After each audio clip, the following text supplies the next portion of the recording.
¿Nos podría platicar en qué etapa se encuentra el programa o el sistema de lanzamiento al espacio aquí en las facilidades, en las instalaciones de NASA?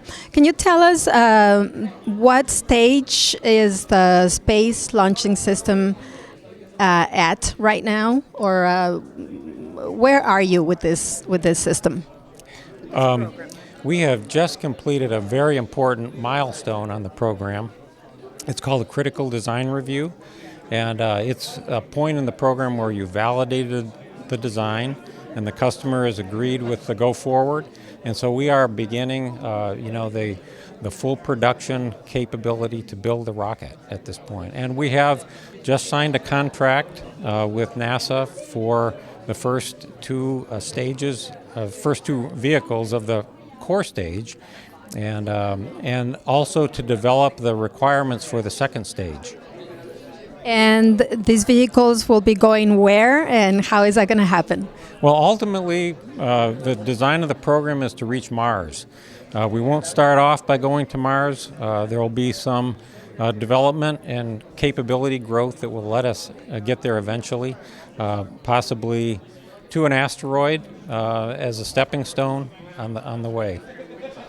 How possible is this as you see it right now? And compared to the first man on the moon, for example, how possible is it? It's very possible. In fact, I'm sure it's going to happen. There were people that doubted whether we would ever get to the moon, and we certainly did make that, and we made it within the decade that President Kennedy put out there as a challenge for us. So, we'll get to Mars. I'm sure that I'll see it, hopefully in my lifetime. I might not be the person to first step on Mars, but some of these students that we're talking to could possibly be. Are we talking about a decade, two? 2 decades, maybe 2 decades. So it's achievable, definitely. Okay, so how does the United States and the education system compare to other countries when it comes to STEM fields? ¿Cómo se compara los Estados Unidos con otros países en cuanto a la educación en la ciencia, tecnología, ingeniería?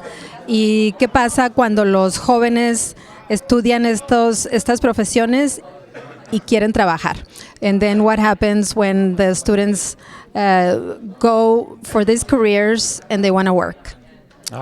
So the U.S. is competing in a global economy, so it's important that we invest in STEM, science, technology, engineering, and math. Those are the fields that take us beyond Earth orbit. If you're talking about the space industry, in many other industries, medicine, automotive, you name it, those are important, academic pursuits. So the U.S.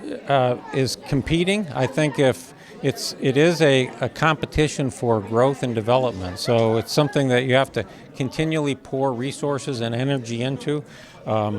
We see that happening in other countries and in other economies. And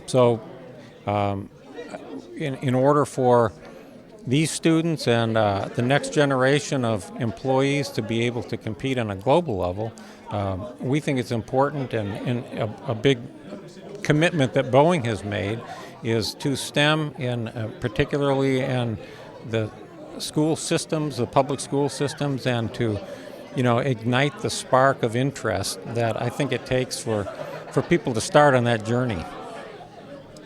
And what do you think would spark that interest? How do you interest these kids?